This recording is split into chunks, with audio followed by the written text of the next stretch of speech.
Isang mapagpalang araw sa inyong lahat mga ka-viewers. Pumunta ang Team Kalingap sa bahay ni Erica, para ihatid ang package na pinadala kay Erica.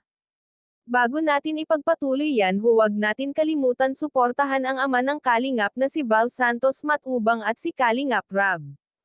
Nagulat si Edo sa pinagkakaabalahan ni Erica, mayroon nang pala itong munting tindahan na pinagawa.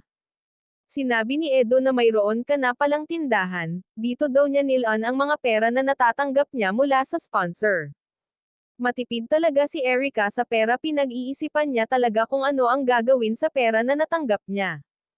Kahit si Kalingap Rab ay napabilib sa diskarte ni Erica.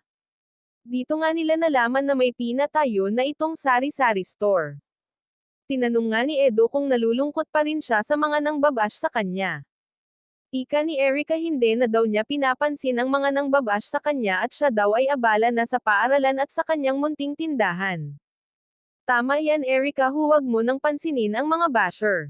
Inilabas na nga ni Kalingap Rab ang package na para kay Erica.